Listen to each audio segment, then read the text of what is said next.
Bien, bonjour à toutes et à tous. Merci Aline pour cette introduction. J'en profite pour remercier le collectif Nouvelle Génération Chili pour cette invitation qui me permet de partager certaines de mes recherches passées sur l'exil chilien à Genève. Donc, pour rappeler, ce que je vais vous présenter aujourd'hui provient d'une partie des résultats de mon mémoire de master qui était intitulé « Et ce 11 septembre 1973 changea leur vie, acteurs et déclinaisons des mémoires du Chili à Genève », qui était supervisé par la professeure Alinel, ici présente, et que je remercie également de sa présence. J'en profite également pour remercier toutes les personnes que j'ai interviewées dans le cadre de ce mémoire, qui ont énormément enrichi son contenu, et le collectif Nouvelle Génération Chili, qui, à cette occasion, m'avait accordé un entretien collectif de groupe que je vais vite vous présenter. Donc, dans ce mémoire, soutenu en juin 2014, j'avais essayé de définir quelle était la nature ou les natures de cette mémoire chilienne dans l'exil genevois, qui en étaient les acteurs, et je m'étais également intéressé au processus de transmission générationnelle, c'est-à-dire des parents vers leurs enfants.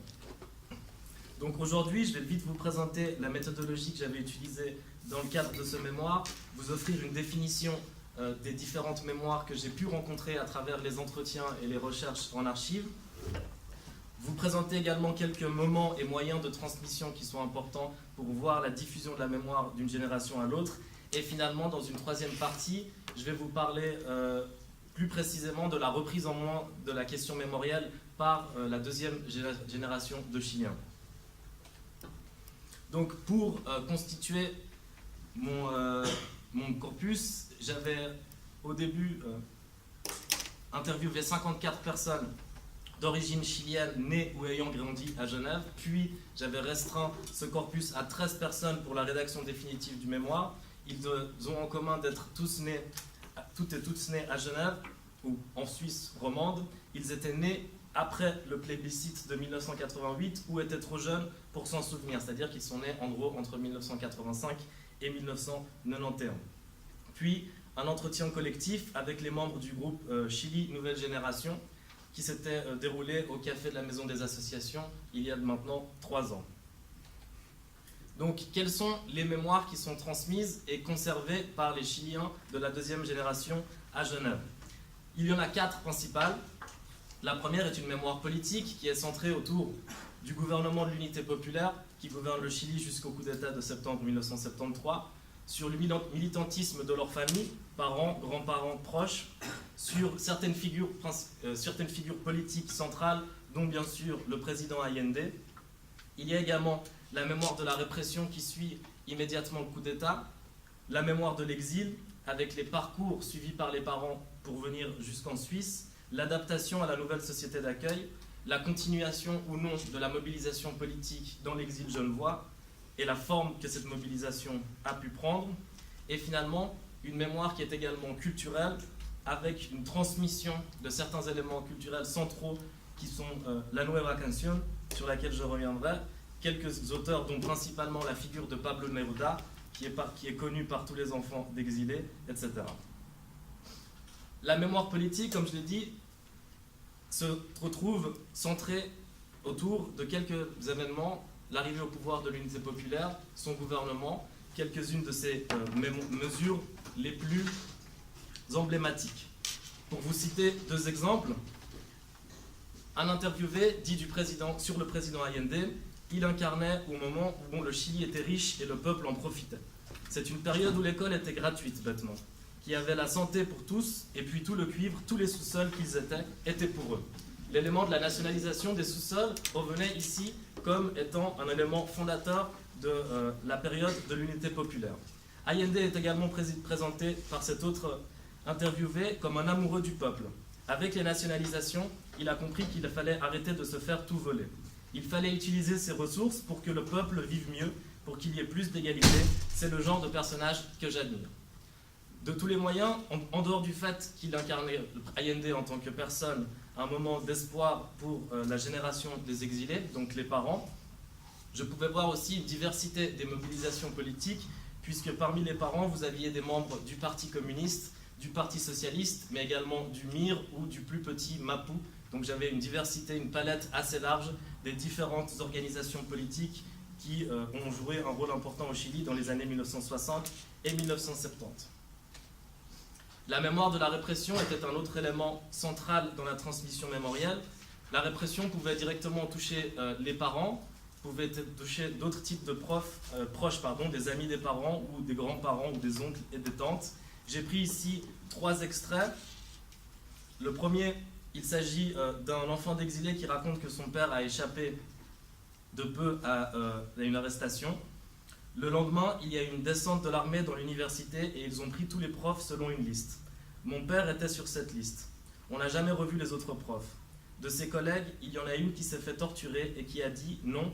Donc X, c'est le nom du nom de famille de la personne, et comme j'ai garantissé l'anonymat lors des entretiens, je conserve cette politique, a déjà rejoint l'ambassade italienne. Dans un autre exemple, c'est le grand-père d'un des interviewés. Mon grand-père, ils sont venus le chercher au Chili, une scène ultra violente, ils sont sortis de la maison, ils l'ont traîné dans tout le quartier par la cravate en voiture. C'est un peu des démonstrations de force pour effrayer. Et après ça, ils ont fait exploser la maison où ils habitaient. Là aussi, on trouve un troisième exemple d'un proche où c'est l'oncle d'une des interviewées qui dit « Les services secrets l'ont chopé au centre-ville de Santiago, en plein milieu de la rue. Il a disparu, ils n'ont jamais retrouvé le corps, c'est un des disparus de la dictature. » Un autre exemple que j'aurais pu mentionner, mais que j'aurais pu mettre sur ce PowerPoint, mais que je vais vous mentionner, les cas de torture et de disparition, s'ils sont discutés de manière ouverte dans la plupart des familles, dans certains cas, il y a des omissions, c'est-à-dire que les parents ne parlent pas des expériences qu'ils ont vécues. Certaines personnes, par exemple, m'ont déclaré qu'ils savent que leurs parents ont été emprisonnés, mais n'ont jamais parlé du fait d'avoir été torturés ou non. Ils ont des présupposés qui disent qu'ils pensent que leurs parents ont été torturés. Un troisième élément, bien sûr, de cette mémoire, c'est l'exil, c'est-à-dire le parcours qui les mène du départ du Chili jusqu'à l'arrivée en Suisse romande. Dans certains cas, vous retrouvez une des mobilisations centrales de la période du Grand Refuge chilien en Suisse, c'était donc l'action Place Gratuite, où toute une série d'organisations en Suisse militaient pour que des milliers de réfugiés chiliens soient admis. On voit ici qu'une des personnes que j'avais interviewées a vu toute sa famille arriver en Suisse grâce à l'action Place Gratuite, avec l'exemple de cette grand-mère qui avait contacté le Vicariat de la Solidaridad directement à Santiago. Dans un autre exemple, la mémoire de l'exil montre aussi qu'il y a un décalage, une rupture entre la société de laquelle on part et la société dans laquelle on arrive. Par exemple, dans cet exemple, un des interviewés dit la première nuit, en parlant de son père, la première nuit qu'il a passée, c'était à Chouley. Imagine le passage des quartiers populaires de La Serena à Chouley, donc Chouley qui est une petite commune dans la campagne genevoise. Et il raconte aussi dans l'immédiat, ensuite il a été bossé dans les usines alors que ça a toujours été intellectuel. Cet aspect du déclassement social était également très important dans les personnes qui racontaient leur exil, puisque beaucoup ont été mis dans le monde du travail immédiatement après leur arrivée, souvent en décalage total avec leur métier, le métier qu'ils avaient au Chili. Pour prendre l'exemple le plus fort qui avait été transmis, parlant d'un de ses oncles, un des interviewés dit « Même mon oncle N, le plus petit de 14 ans, ils l'ont pas directement mis à l'école, ils l'ont fait travailler comme porteur directement au déménagement alors qu'il avait des côtes cassées. » Donc là aussi, l'exil peut se voir comme une violence sociale subie par les proches, les parents du corpus des interviewés. Pour la mémoire culturelle, j'ai pris ici l'exemple de me concentrer uniquement sur la musique. Assez vite, dans les premiers entretiens, je me suis rendu compte que les gens que j'avais interviewés avaient une connaissance relativement limitée du corpus culturel chilien, de la musique chilienne, limitée à quelques groupes qui étaient évidemment fondamentaux dans la période de l'arrivée au pouvoir de l'unité populaire et de la résistance à la dictature. Donc quand on pense, Violeta Parra bien sûr, qui est rentré dans le corpus culturel commun de tous les Chiliens, mais après on retrouve Inti Illimani et Quilapayún qui ont bien sûr accompagné leurs parents et leurs proches dans l'exil en Europe. On retrouve aussi Victor Jara en tant que qui joue la mémoire culturelle, qui a accompagné l'élection d'Allende et qui est également une des premières victimes de la dictature. Angel Para, qui est également là, le parolier. Et le dernier groupe qui était le plus mentionné, c'est bien sûr Sol y Lluvia. Et quand je demandais aux quelques personnes qui ont cité Sol y Lluvia, je leur demandais toujours de me donner le titre d'une chanson. Et à chaque fois, on me disait Adios General, Adios Carnaval, qui était bien sûr leur chanson la plus connue.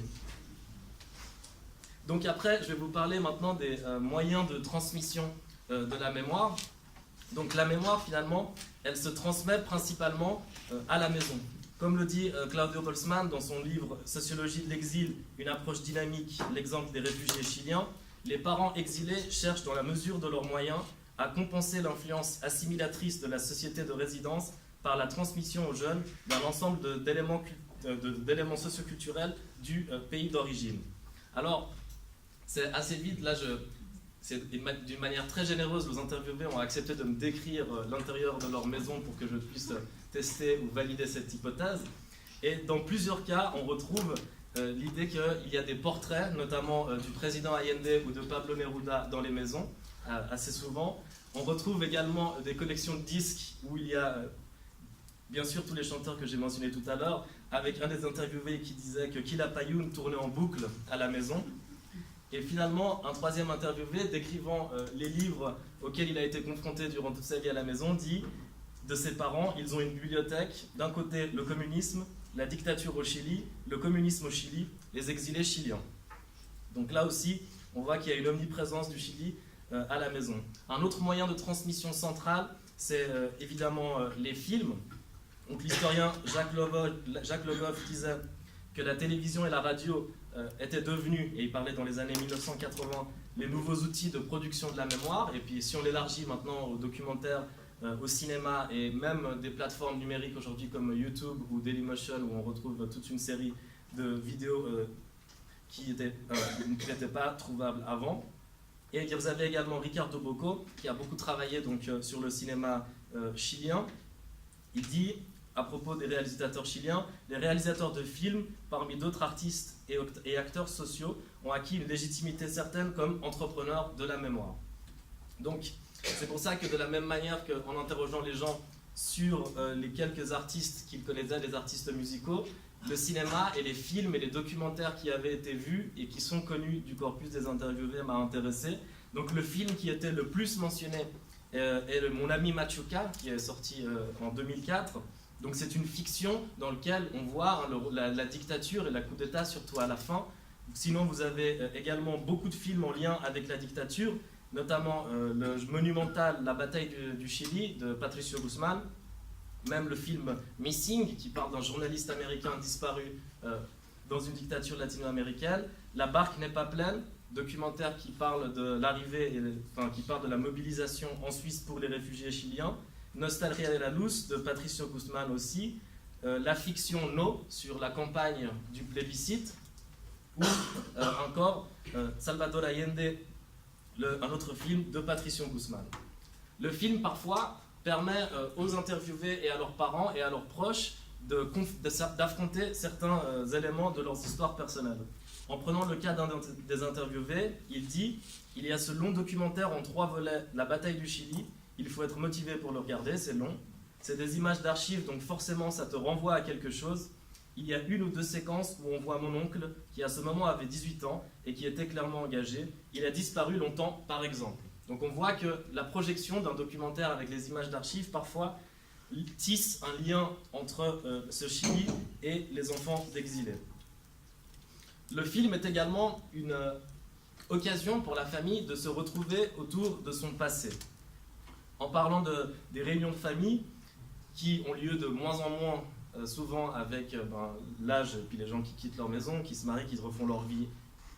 On dit, une des interviewées, qui aujourd'hui a 31 ans et qui ne vit plus avec ses parents depuis une dizaine d'années, dit que la famille se réunit systématiquement s'il y avait des reportages à la télé, s'il y avait des films documentaires dans le festival Filmar.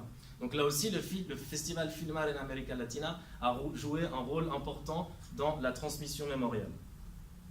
D'une autre manière, un des interviewés dit « S'il y a un film qui sort sur le coup d'État, que ce soit une fiction ou un documentaire, plutôt les fictions, c'est toujours un truc où on se dit qu'on doit regarder. » Donc la sortie d'un film est l'occasion de revenir sur des histoires personnelles.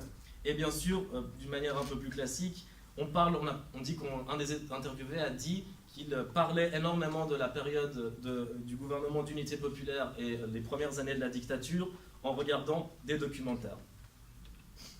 Après avoir parlé des moyens, il y a un moment central dans la transmission mémorielle, c'est l'arrestation du général Pinochet.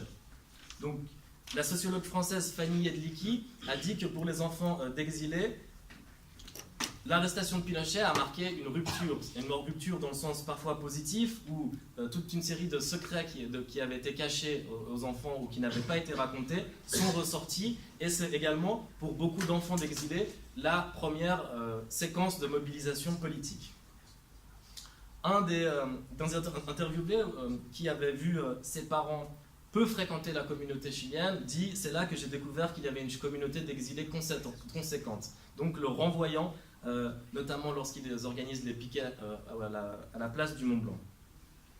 Racontant également cette arrestation, une interviewée dit « C'était un grand jour de fête. S'en est suivi une série de mobilisations. Mon père qui faisait les allers-retours entre Londres et ici pour organiser des manifs, faire des discours, etc. Ça a été une période assez chargée. On était souvent place du Mont-Blanc. » C'est autre manière de démontrer que en fait, ce moment est capital dans le souvenir collectif. Durant cette période, tous les soirs, il fallait tout arrêter. Il y avait la télé à fond, écoutez ce qu'ils allaient dire. Quand le téléjournal suisse était fini, switchez sur la chaîne espagnole qui parlait de ça. Les chaînes espagnoles en parlaient en boucle. Pour illustrer également cette manière dont l'arrestation du général Pinochet a pu jouer un rôle dans la résurgence du passé pour certains exilés, un des interviewés dit « Ça les a pris par surprise. Moi, j'ai su assez tard. J'ai su quand Pinochet a été arrêté, donc à propos de l'histoire personnelle et de comment la dictature avait été vécue. En parlant de sa mère, elle avait toujours gardé pour elle tout ça. » Donc ici, dans cette troisième partie, je vais vous parler un peu plus de la reprise en main de la question mémorielle par la nouvelle génération. Donc, je vais me focaliser en partie sur le collectif Chili Nouvelle Génération, et c'est la petite surprise que je leur fais aujourd'hui parce qu'ils n'avaient pas prévu que je parle d'eux. Et je vais vous donner aussi quelques exemples autres exemples. Donc, dans le cadre des 40 ans de commémoration du coup d'État militaire contre le président Allende, le collectif Chili Nouvelle Génération s'organise. Et dans une publication appelée Dossier politique sur le Chili, d'octobre 2013, propose, première chose, des extraits du discours de Salvador Allende. Donc on voit que le Compañero Presidente reste une constante de la mémoire politique, et également une histoire du mouvement populaire chilien en revenant sur certaines dates clés, comme la naissance de différents partis politiques ou une grande chronologie du mouvement social au Chili. Donc cette information est très intéressante parce qu'elle voit qu'il y a une reprise, notamment de la figure d'Allende, qu'on voit ailleurs sur cette banderole ici, la reprise de la figure d'Allende par les enfants de ceux qui avaient accompagné et suivi sa présidence. Un autre exemple de reprise en main, on voit que un cycle de projection a été organisé dans le cadre de cette commémoration du 40e. Donc, la bataille du Chili de Patricio Guzmán, qui reste un grand classique d'images d'archives sur la présidence de Lupe. Puis, La barque n'est pas pleine, donc j'ai brièvement parlé tout à l'heure. Donc, La barque n'est pas pleine est un film à ce titre très intéressant, ce documentaire donc, qui revient sur certains aspects de la mobilisation en Suisse en faveur des réfugiés chiliens. On voit que la scénariste du film, Lara Heredia, pour les membres du collectif Nouvelle Génération, offrait son regard à elle, qui est très proche de nous, c'est un regard de notre génération, parce qu'elle également connaît le même parcours personnel. Et finalement, le film Le juge et le général, qui renvoie cette fois à ce moment dont je vous avais parlé tout à l'heure, la procédure judiciaire contre le général Augusto Pinochet. Pour donner d'autres exemples de reprise en main mémoriale par des enfants d'exilés, toute une série d'entre eux a consacré des travaux de diplôme, notamment des travaux de maturité, à des recherches sur le Chili de Lupe, sur l'exil, sur leur famille, la torture, la répression, tout comme pour des cas un peu moins nombreux, mais qui sont significatifs également, de personnes que j'avais interviewées à l'époque, qui aujourd'hui sont en train de travailler dans le cadre de leur mémoire de master sur ces enjeux-là, une en anthropologie et l'autre en géographie. Donc, ce qu'on peut dire de ce processus de transmission mémoriale, c'est qu'il est actif, ça part de plusieurs mémoires, que le cadre familial est absolument central pour la transmission mémorielle, puisque c'est dans la maison que la plupart des gens apprennent l'histoire de leur famille. Les fictions et les documentaires jouent un rôle capital, notamment à travers les projections dans le cadre du festival Filmar, mais pas uniquement. L'arrestation de Pinochet a représenté un moment déterminant dans la transmission et dans la mobilisation. Puis on voit que de plus en plus, la nouvelle génération participe au maintien d'une mémoire qui avait été conservée uniquement par les parents et les grands-parents. Et je vous remercie pour votre attention.